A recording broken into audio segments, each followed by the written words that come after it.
Hello to everyone, and many thanks for this opportunity to be able to talk with you and share my thoughts about how you can better manage an employee who is suffering from mental health problems in the workplace. I'm Leatham Green, and I'm the Executive Director of the Public Service People Management Association, otherwise known as PPMA, and I'm also the Chief Executive of a business called the Mindful HR Centre.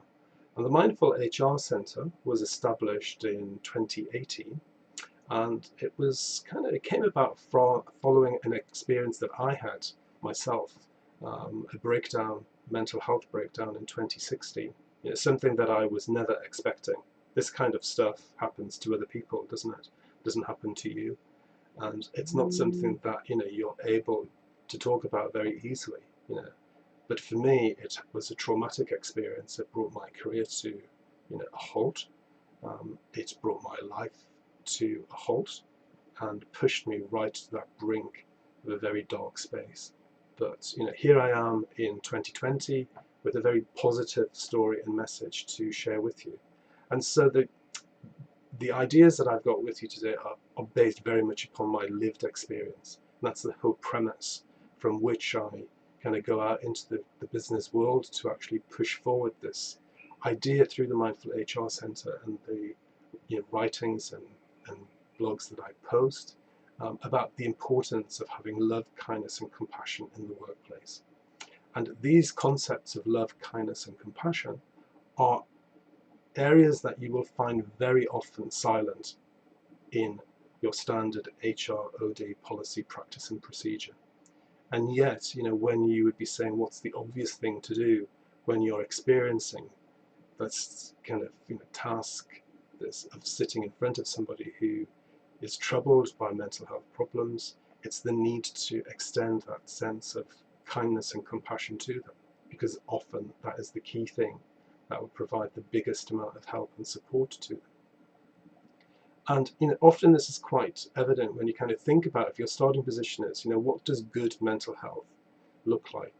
And you will know that from feeling well in your own mind. Some people call it emotional health, emotional well-being, and it's just as important as your physical health. All of these things are interconnected, they can't be separated. So if you're in good mental health, good physical health, you'll make the most of your potential in life and at work. You will cope with the challenges life is going to give to you. We will all encounter them. Life is not without problems for anybody at some point in time. And we'll be able to play a full part in our family life, our workplace, our community, and being amongst friends. But our mental health can, and we recognize this, change over time. But those 3 pointers, are just a good indicator for you when you're having a conversation with somebody in front of you. But also, and this is the key thing, do you actually spend time thinking about and working on and nurturing your own mental health and making sure that you are the best version of yourself turning up into the workplace every day.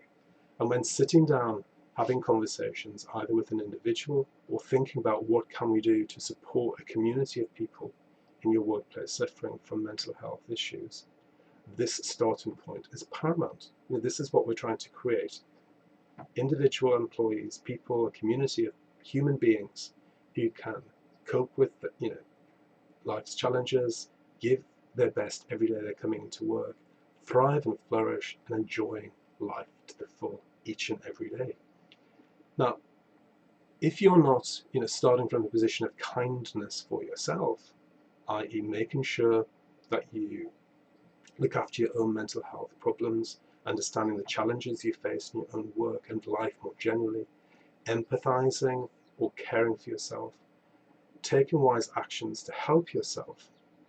And by doing that, you'll be able to stay closer to the core values that give our lives and work meaning: compassion, wisdom, courage, justice.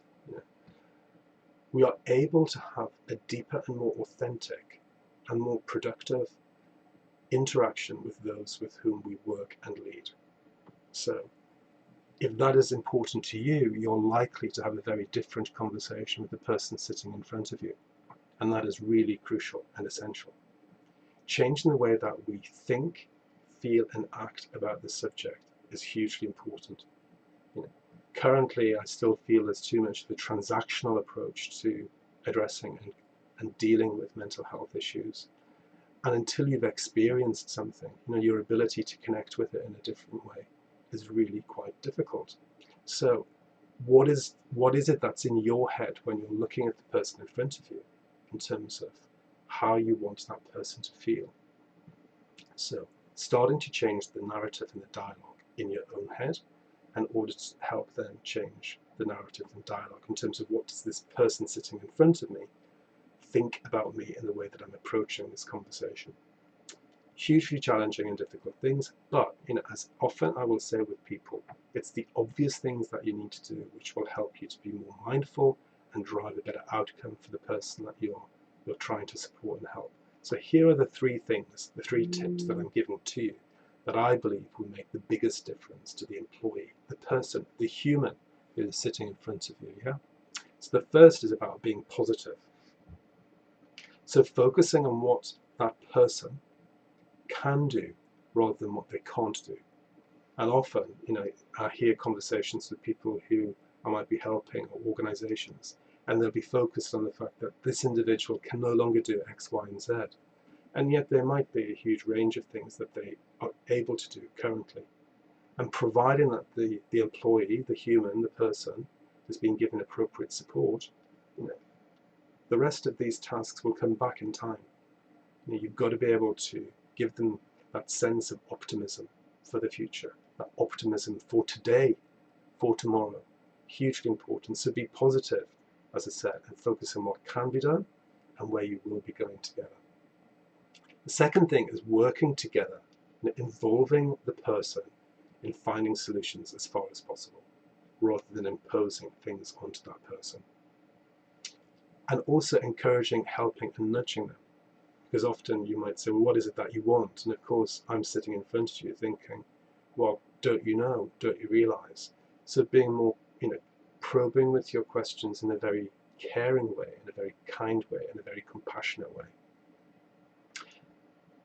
And thirdly, remember that people are often the expert when it comes to identifying the support or judgment they need and how manager responds to the triggers which they're showing. So I've already articulated, what does good mental health look like? So if this person, these people are not displaying those actions, that gives you really good cues to go in there with a conversation piece, without being overbearing or domineering. But it gives you an idea in terms of something may not quite be right. Performance dips, having that conversation to find out what is going on. But from a point of view of being supportive and caring and kind, not punitive. Because often when people have mental health difficulties, still it's something fearful to actually share, in terms of how you're going to be judged. Because if I share that I'm struggling with a mental health problem, my career may be written off. And certainly this is the case, that I've discovered more, having gone out there and shared my own story of senior leaders and executives who are just not able to ask for help because they think their career will be written off if they actually share that they've got a vulnerability as they might see it. And how is that person, how is the organization going to respond to that?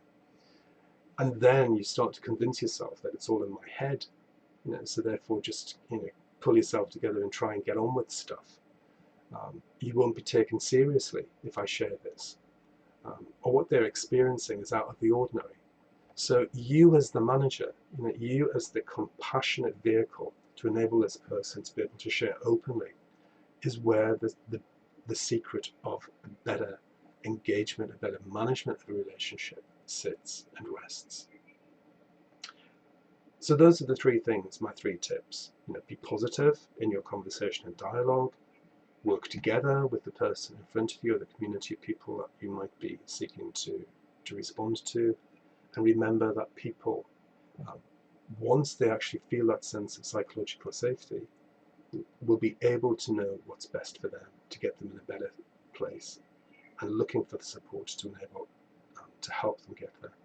So I've got a short period of time today, and those are my headlines.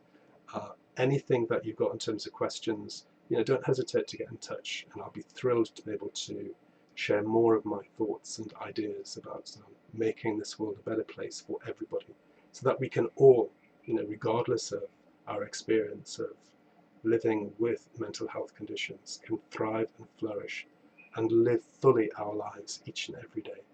So I send you all a great, huge, virtual hug of love, kindness, and compassion in that world of social distancing.